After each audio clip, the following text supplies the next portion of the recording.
Bismillahirrahmanirrahim. Alhamdulillahilladzi allamani bi ulumil ulama'il muwahhidin wal muhaqqiqin wa arsyadani ila tariqim mustaqim. Wassalatu wassalamu ala sayyidil wujud wal arwah nabiyyina Muhammadin sallallahu alaihi wasallam alladzi jaa'a bisyari'ah wa tariqah wal haqiqah wal ma'rifah wa ala alihi wa sahbihi ajma'in, amma ba'du. Subhanaka la ilma lana illa ma 'allamtana innaka antal alimul hakim. La haula wa la quwwata illa billahil aliyyil azim. Pengajian malam ini ya sebagai pengajian penutupan selama Ramadan dari malam pertama sampai malam ke-25. Ya, mudah-mudahan ikhtiar kita mengkaji kitab Tanbih Al-Masyi karya Syekh Abdul Rauf As-Singkili ini kita diberikan anugerah kefutuh bisa memahami kitab ini dan juga bisa diberikan anugerah bisa mengamalkan dalam kehidupan sehari-hari. Pembahasan malam ini sampai pada halaman 21. Qala musannif rahimakumullah wa nafa'ana bihi wa bi ulumi fid dharaini amin ya rabbal alamin. Walil fana'i, dan itu bagi fana ya. Ini istilah yang populer dalam dunia tasawuf. Fana itu apa? Fana itu kalau secara bahasa ya artinya rusak, hancur, rusak. Nah, menurut istilah ahli tasawuf, fana itu yaitu sirnanya kesadaran kehambaan. Jadi manusia ini kan punya kesadaran kehambaan sebagai aku gitu. Nah, kemudian kesadaran kehambaan ini tenggelam dalam lautan ahadiyah, lautan keesaan. Maka kondisi salik yang mengalami demikian itu disebut dengan fana. Itu. Jadi fana itu bukan orangnya yang hancur gitu ya, tapi kesadaran dirinya tentang eksisten dirinya. Dia memahami secara hakikat bahwa dirinya itu la haula wala quwata illa billah. Kemudian kesadaran ini ya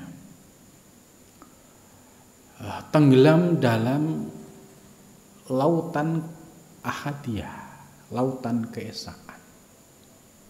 Itu jadi kesadarannya sirna ya dalam lautan keesaan ahadiyah. Nah, kondisi ini yang disebut fana itu. Lah fana ini ada kalanya bisa dimanage dengan baik, artinya tidak sampai keluar kalimah-kalimah yang disebut dengan satohat. Satohat itu kalimat yang keluar dari lesannya orang yang sedang fana, dan kalimat ini tidak lazim secara syariat gitu. Seperti ucapan al-halaj, ana al-haq ya. Ana itu artinya aku, al-haq itu dianggap maknanya sebagai Tuhan. Nah, ini disebut sebagai kalimat satohat. Nah, kalimat satohat seperti ini ya itu tidak diperkenankan bagi salik untuk ya terulang keluar kalimat-kalimat satohat seperti al-halaj ini. cukuplah Al-Khalat sebagai martirnya ya. Kita yang hidup di zaman sekarang ya berpegang pada prinsip-prinsip bertasawuf yang berlandaskan pada Al-Quran dan Al-Hadis, tertib dalam syariat dan hakikatnya. Itu sehingga tidak keluar kalimat-kalimat satohat, kalimat yang aneh-aneh. Karena di zaman sekarang kalau keluar kalimat yang aneh-aneh itu akan menimbulkan kontroversi, perdebatan, dan bahkan ya bisa menimbulkan kecurigaan sebagai aliran yang menyimpang.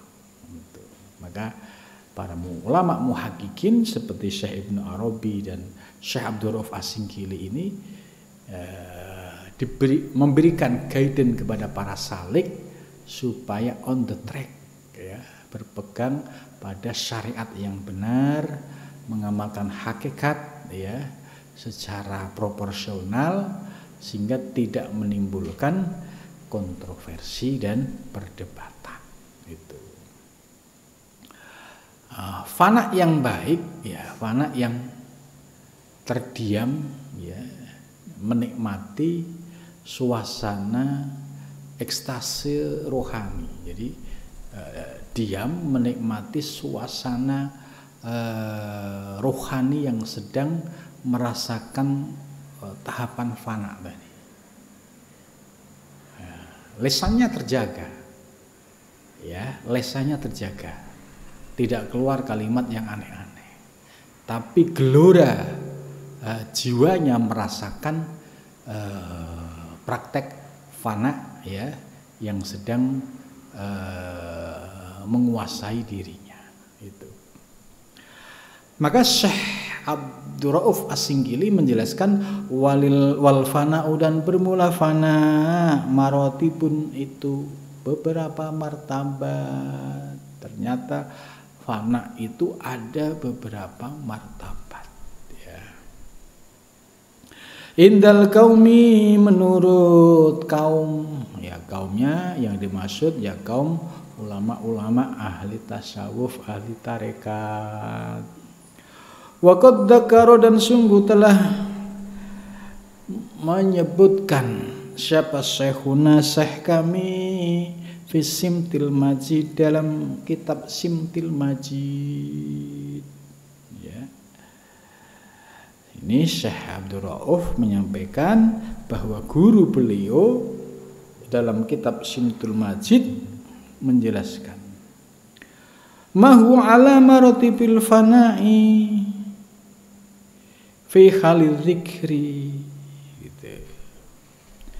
Jadi martabat fana itu ada kalanya terjadi fi khalil zikri, pada keadaan zikir ya, seperti misalnya zikir la ilaha illallah ya, kemudian dipahami maknanya, substansinya ya la ilaha illallah itu kan bisa punya makna yang substantif ya, la ma'budah illallah ya, la maqsuda illallah, la maujuda illallah. Nah, itu makna-makna yang terkandung di dalam la ilaha illallah.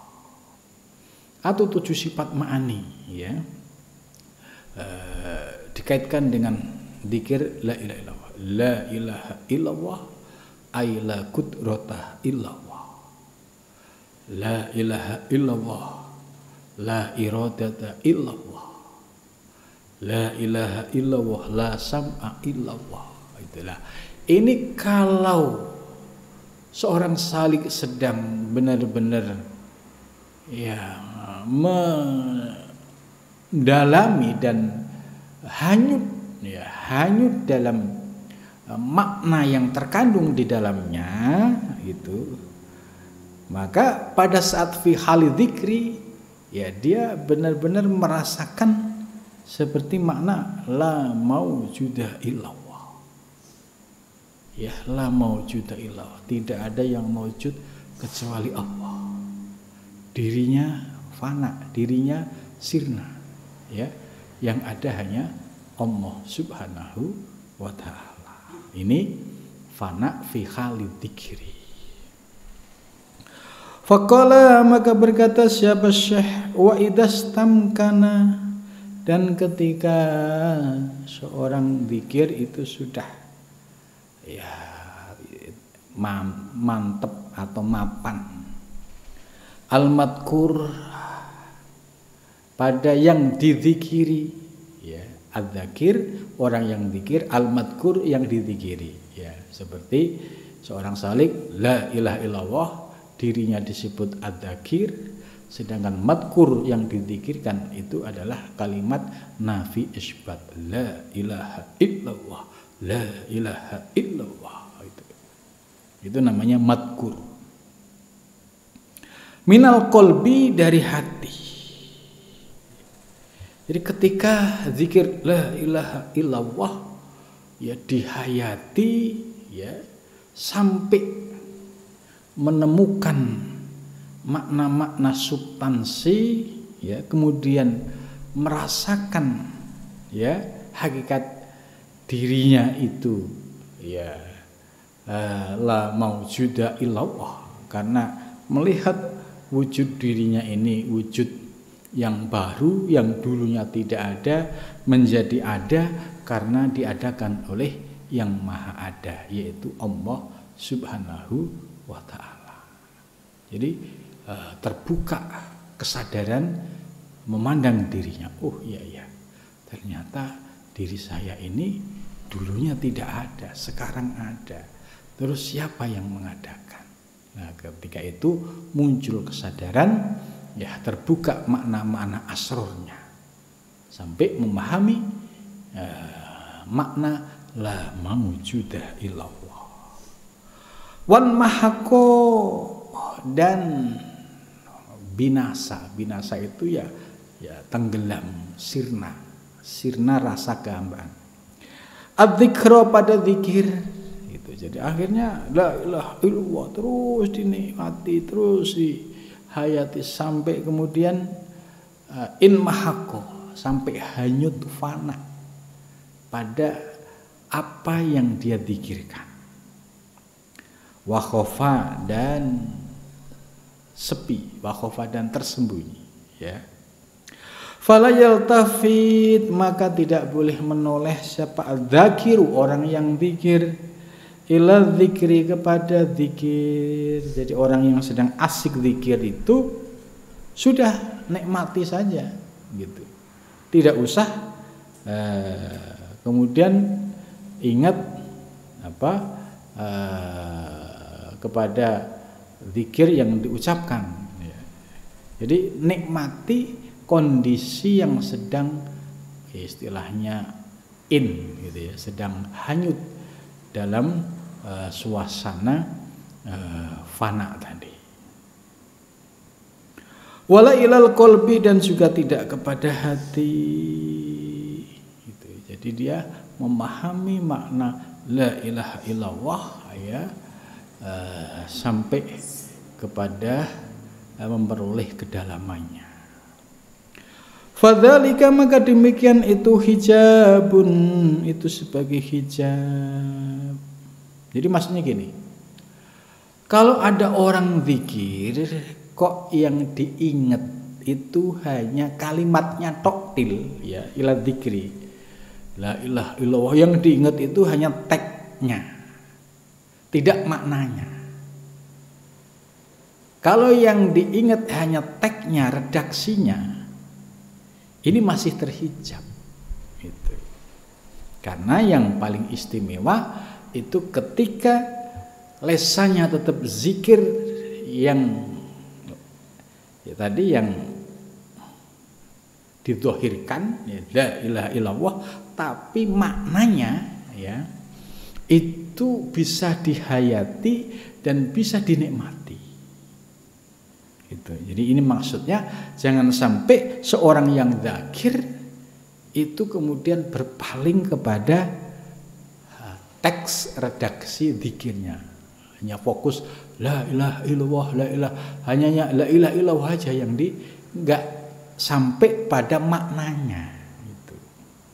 Wala ilal qalbi, dan juga zikirnya tidak sampai masuk ke dalam hati. Jadi zikirnya la ilaha illallah, la ilaha illallah hanya di lisan, ngejar target ya. Lah ini kata mu'alif, dzalika hijabun, itu zikir yang masih terhijab. Ya, sagilun, yang sagil itu ya artinya hatinya masih sibuk dengan aspek-aspek kemakhlukan, belum bisa fokus kepada Allah Subhanahu wa ta'ala. Ya. Itu. Jadi jangan sampai ketika zikir orientasinya hanya pada teksnya, ya tidak pada maknanya.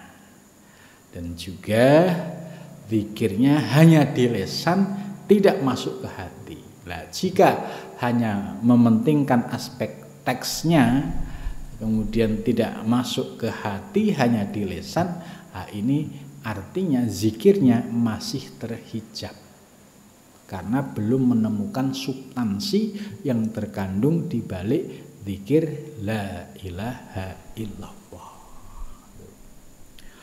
Wadzalika huwal fana, dan demikian itu yaitu fana. Wahwa, dan bermula fana itu ayyafna, hendak sirna. Siapa al insanu, manusia, an nafsihi, sirna dari dirinya.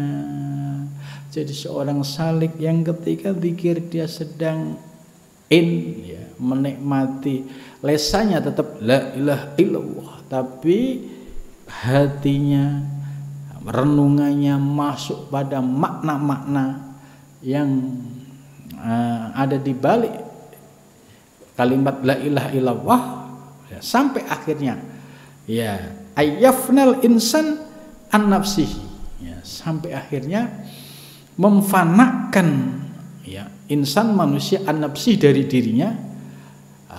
Itu bisa dirasakan, sebab diri kita ini juga bisa menjadi hijab ketika kita ini merasa ada. Sebab hakikat kita ini kan dari tidak ada menjadi ada. Lah ketika ada kemudian lupa Allah, maka akan muncul keakuan, ego. Ini karena saya gitu. Allahnya sirna. Lah orang yang zikir masih ingat dirinya, ya, masih kelihatan egonya, keakuannya, ya ini belum fana. Nah, baru ketika dia sudah bisa mensirnakan, meruntuhkan keakuan dirinya, ya, terbukalah pintu-pintu hakikat kesadaran soal eksistensi dirinya. Nah, maka di situ baru merasakan fana, yaitu ketiadaan diri. Oh ya, hakikat saya ini ya dari tidak ada menjadi ada. Itu. Fala yakhussu, maka tidak merasakan ya, bisyai'in dengan sesuatu min duwahiri jawarihi, dari dohirnya anggota badannya. Jadi sampai dia tidak merasakan ya aspek fisik ya dari anggota badannya. Jadi karena semua sirna. Nah, ini namanya ilmu dzauq. Ilmu dzauq itu ilmu rasa, ya. Maka ketika ada orang bicara tasawuf, ya, belum merasakan, belum dzauq, yaitu masih berbasis wacana gitu. Yang bicara itu teori. Tapi kalau orang yang sudah merasakan, yang berbicara itu zauqnya, karena telah merasakan. Itu. Lah, ketika orang merasakan fana tadi, ya, muncul kesadaran tentang eksistensi diri, sampai pada akhirnya bisa merasakan ya ketiadaan diri ya. Nah, saat itulah bahwa proses kecerdasan spiritual ya atau kecerdasan rohani itu sedang dirasakan oleh seorang salik. Ketika ditanya fana itu apa, ya dia bisa merasakan. Bisa jadi kalau dia tidak memiliki latar belakang keilmuan, bisa merasakan, nggak bisa mengurai gitu. Tapi kalau yang ya dia punya latar belakang akademik misalnya, ya itu bisa merasakan, bisa mengurai, bisa menjelaskan. Itu. Walal asya'u al-kharijiyah anhu, dan juga tidak ada asya itu segala sesuatu yang sifatnya baru seperti wujud benda-benda yang ada di alam semesta ini ya. Al-kharijiyah yang sudah faktual, sudah nyata wujudnya, anhu darinya. Itu. Nah, itu kalau sedang fana semua kembali kepada Allah. Nah, yang dilihat Allah, karena dulunya tidak ada, kemudian yang mengadakan Allah.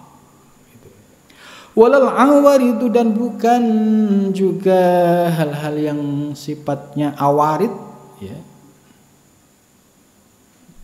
hal-hal yang sifatnya baru, al-batiniyah yang sifatnya batin, fihi di dalamnya, bal yagibu, bahkan dia sirna, hilang, an jami'i dzalik, dari semua itu, zahiban ya, sebagai orang yang berjalan ila rabbihi, kepada Tuhannya.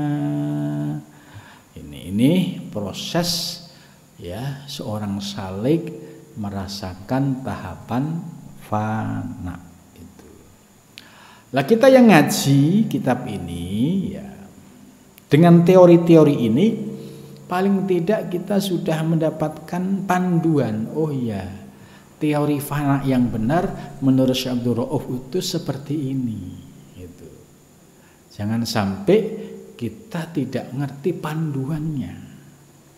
Nah, kalau nggak ngerti panduannya, khawatirnya seperti kejadian yang sudah-sudah.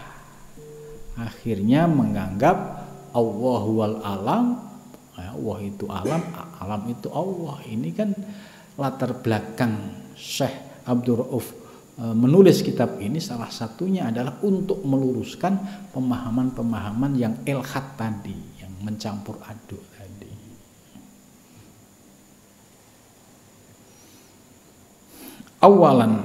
Awalnya summa dhahiban, kemudian pergi fihi di dalamnya, ukhra, pada tempat lain, ukhra ya, tempat lain.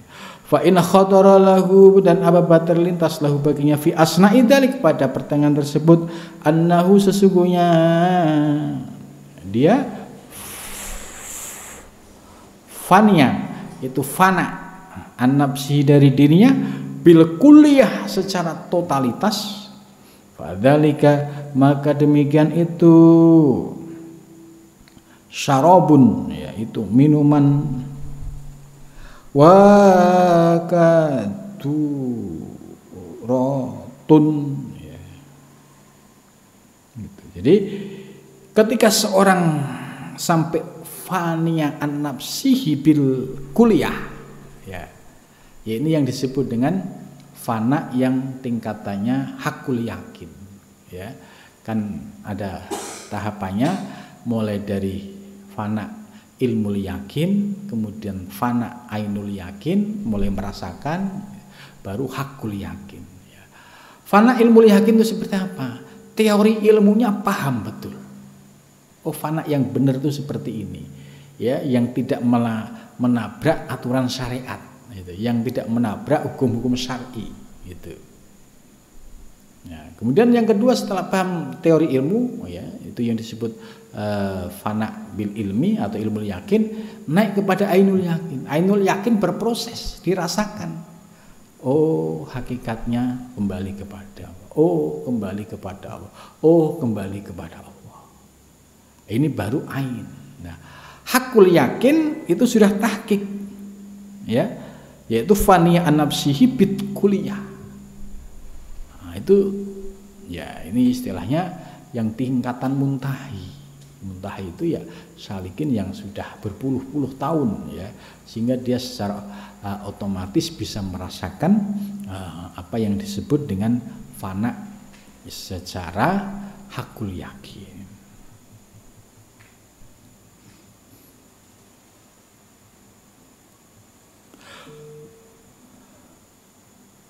Wal kamalu dan bermula yang sempurna, wal kamalu dan bermula kesempurnaan ayyafna ndak fana siapa salik an nafsihi dari dirinya yang sempurna, itu seorang salik fana an nafsihi wa anil fana'i dan dari fana, wal fana'i dan fana anil fana'i dari fana itu wa anil fana'i ayyafna hendaklah fana an nafsi dari dirinya wa anil fana dan dari fana wal fana'u dan bermula fana anil fana'i dari fana itu goyatul fana. Ya ini kalimatnya punya arti semua, ini kelihatannya sih dibolak-balik tapi punya makna ya. Wal fana'u dan bermula fana anil fana'i dari fana itu goyatul fana. Nah, maksudnya gini, fana yang hakiki itu ketika sudah tidak merasakan fana. Maka di sini wal fana anil fana, nah, itu goyatul fana. Jadi orang yang sampai pada tahapan fana yang hakiki yaitu ketika dia sudah tidak merasakan fana. Ya, kalau masih merasakan itu masih proses tadi yang disebut dengan ainul yakin. Itu. Wal fana'u dan bermula fana awalut thariq, waktu itu awal perjalanan. Wa huwa adz-dzahabu yaitu pergi ila Allahi menuju Allah, wa innamal huda dan sesungguhnya petunjuk.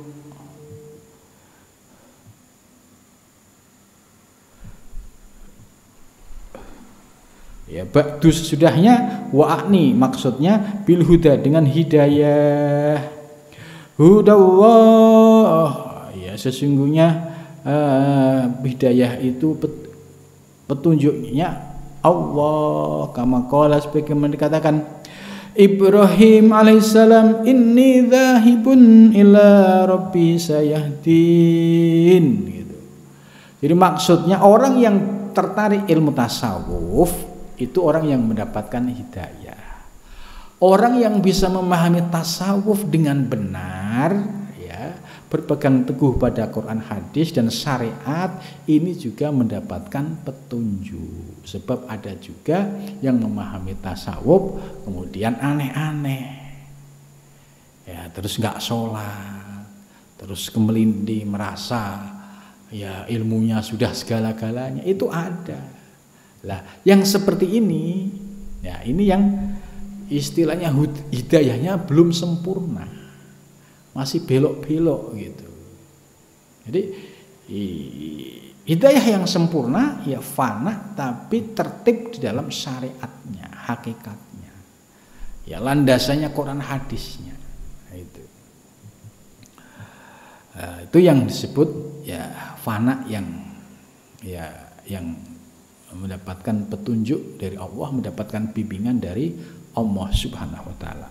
Lah yang aneh-aneh tadi biasanya sebelum ngaji tasawuf, ngaji hakikat itu sholatnya bagus ya, kemudian setelah ngaji hakikat kemudian kok kelihatannya nggak sholat karena setelah memahami soal sholat ya, sholat itu kan yang penting eling sama Allah gitu. Oh ternyata eling itu saya sambil duduk bisa eling, oh ini berarti sholat. Nah ini namanya penafsiran yang berdasarkan imajinasi kemudian diikuti.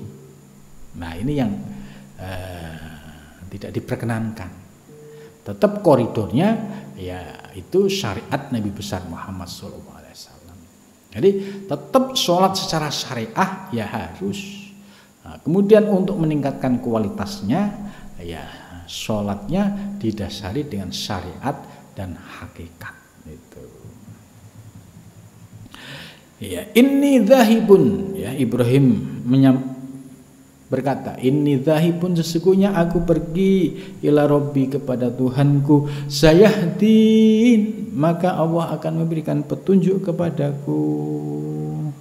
Ayat As-Saffat, ya, intah. Fafna, maka fanaklah ayuhal murid, wahai murid, an nafsika, dari dirimu. Para santri, para murid, ya fanaklah dari dirimu. Ya, paling enggak itu jangan merasa hebat, jangan merasa pinter. Ya, ini masuk proses fana. Karena orang yang merasa alim, merasa pinter, ini masih terhijab. Karena belum mampu mengembalikan yang hakiki, yaitu kembali kepada Allah. Orang bisa alim ya karena Allah, gitu, bukan karena dirinya. Nah, kalau dia merasa alim, ini hanya perasaan saja.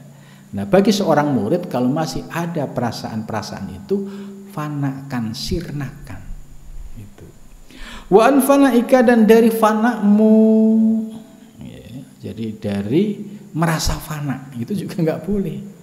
Itu mengalirlah ya pada proses, yaitu sampai pada tahapan ya kita merasakan fana, ya, dari ilmu yakin, ainul yakin, sampai hakul yakin. Tadfaru, maka kamu akan merasakan bi ainil baqoi, dengan esensi baqo itu. Jadi kalau seorang salik sudah konsisten, istiqomah ya di dalam fana tadi, dari ilmu yakin, ainul yakin, hakul yakin, selanjutnya akan merasakan martabat yang disebut bako. Bako itu kekal, kekal dalam kesadaran mengingat Allah. Gitu. Dia hadir di tengah masyarakat, beraktivitas sebagaimana pada umumnya, tapi kesadaran mengingat Allah itu selalu ya mendominasi dirinya. Gitu. Itu namanya bako. Gitu. Wa maqamur ru'ya, dan makom ru'yah, memandang biidznillah, dengan izin Allah Ta'ala. Qala, berkata siapa ba'dum, sebagian ulama, walitafna, dan hendaklah fana, hataan fanaika, sampai ya fana dari dirimu sendiri. Fa innahu, maka sesungguhnya fana dari dirimu, ainul baqo, itu esensi baqo. Jadi kesadaran ya tentang ketiadaan diri, ya, itu sesungguhnya ainul baqo, esensi baqo di situ. Karena yang kekal hanya Allah. Kuluman alaihi fan, semua yang di semesta ini fan, rusak, hancur. Ya, wayabqa, yang kekal ya hanya wajhu rabbika dzul jalali wal ikram, yang kekal hanya Allah Subhanahu wa ta'ala. Fa in dzalika, maka ketika itu tarohu, kamu dapat menyaksikan Allah. Ketika sudah merasakan seperti itu, maka bisa menyaksikan Allah dalam melihat wujud alam semesta. Ya, yaitu menyaksikan dalam pengertian yaitu syuhud musyahadah. Jadi syuhud itu pandangan melihat objek kemudian dikembalikan secara hakiki kembali kepada Allah Subhanahu wa ta'ala.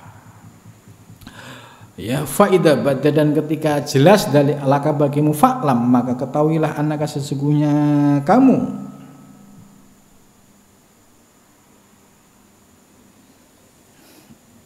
innaka, sesungguhnya kamu, kalla wala takun aidun siwahu lastahu fa'lam. Ini lastahu. Kalau lastahu ya ketiadaanmu. Wala takunu, dan kamu tidak ada, aidun, begitu juga siwahu, selainnya. Nah, ini lastahu itu ketiadaan dirimu. Kemudian wala takunu aidun siwahu, dan kamu juga tidak ada yang ada, ya, yang selain Allah itu enggak ada, sirna. Wa qala, dan berkata siapa Syekh Muhyiddin Ibnu Arabi qaddasallahu sirruhu, wa idza aradta, dan ketika kamu berkehendak ta'arufan, mengenal biwujudih dengan wujudnya, qasamta maka kamu bagi ma inti apa yang ada di sisiku, alal guruma atas orang-orang yang gorim, wa adimta, dan gorim itu jamaknya, guruma itu jamaknya gorim. Gorim itu ya orang yang, ya kalau makna secara umum itu orang-orang yang banyak utangnya, itu gorim. Itu maksudnya ini orang-orang yang pandangan ketuhanannya itu minus, gitu. Itu minus. Wa adimta dan kamu meniadakan min aini dari pandang aku, fakana wujuduhu maka wujudnya, fadhuruhu maka kenyataannya, wakif dan berhentilah al akhfai atas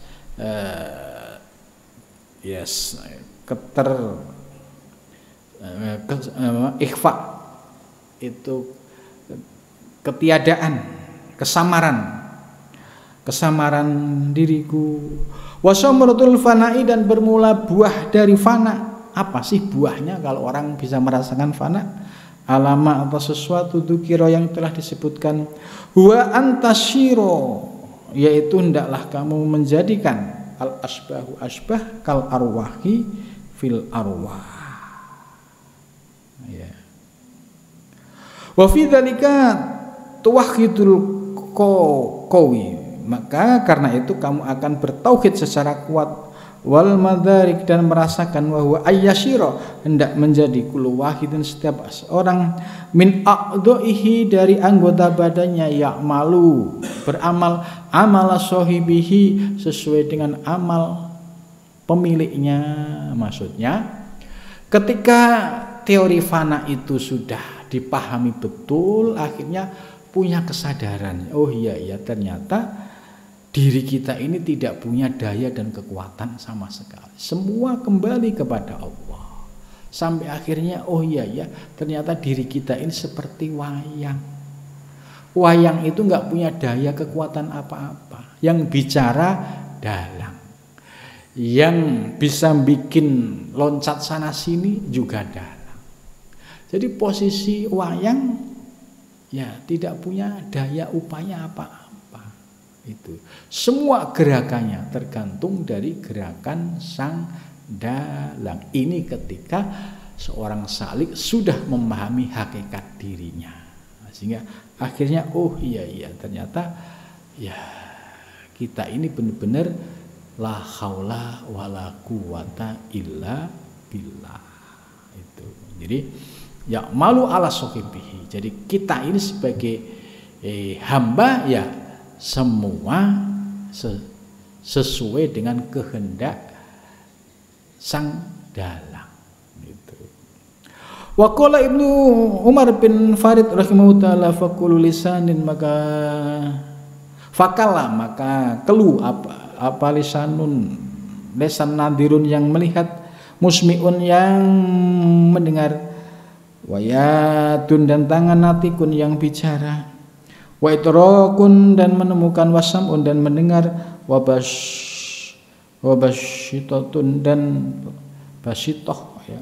Yusiru memberi isyarat ilaih kepadanya, fafham ketahuilah, wabillahi taufik. Nah, jadi inti daripada fana ya.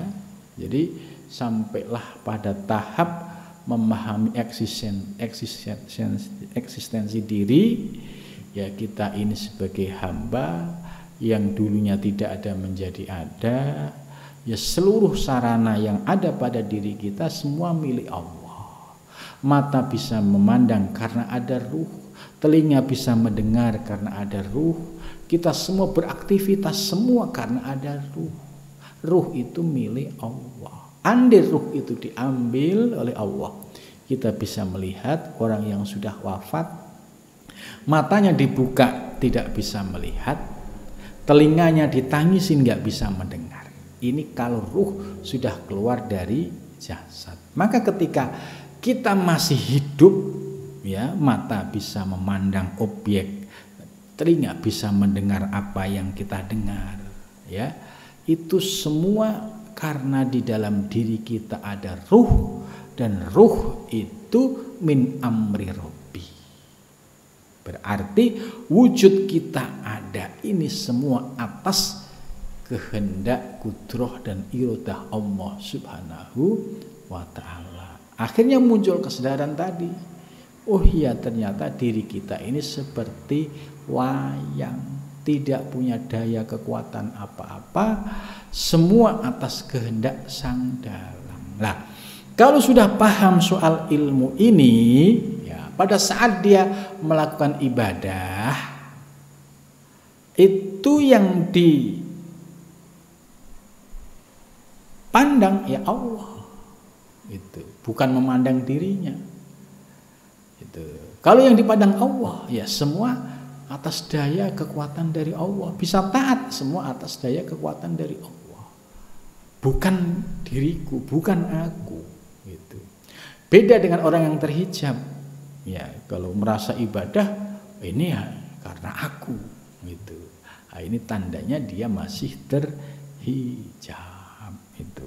Nah, mudah-mudahan dengan penjelasan ya soal fana tadi yang disampaikan secara cukup jelas ya dapat menjadi oase ya. Oase itu pencerahan bagi kita. Oh iya ya, para sufi itu kenapa mereka harus zikir nafi isbat la ilaha illallah. Ternyata untuk bisa menemukan makna-makna yang terkandung di balik la ilaha illallah itu juga perlu riyadhah, perlu zikir istiqomah, perlu membersihkan hati dan jiwa. Kalau hati jiwanya nggak bersih, rahasia la ilaha illallah nggak keluar. Itu beda dengan zikir la ilaha illallah pada saat tahlil. Saat tahlil la ilaha illallah ya hanya sebagai zikir umum, tapi la ilaha illallah bagi orang ahli thariqah itu setiap huruf itu punya makna. Itu apalagi setiap kalimat la ilaha illallah ya itu ada makna-makna yang terkandung di dalamnya. Itu. Nah, demikian ya, penjelasan soal fana menurut Syekh Abdul Rauf As-Singkili. Mudah-mudahan ya kita mendapatkan barokah ilmu ya dari mu'alif Syekh Abdul Rauf As-Singkili. Mudah-mudahan kita diberikan kemudahan bisa memahami dan mengamalkan dan menjadi amal dan ilmu yang manfaat. Amin ya rabbal alamin. Mudah-mudahan Allah senantiasa memberikan kekuatan kita untuk bisa mengkaji kitab-kitab para ulama sufi Nusantara ini supaya bisa menjadi bekal kita dalam memahami tasawuf yang dapat kita praktekkan dalam kehidupan sehari-hari. Cukup sampai di sini. Wal muwaffiq. Assalamualaikum warahmatullahi wabarakatuh.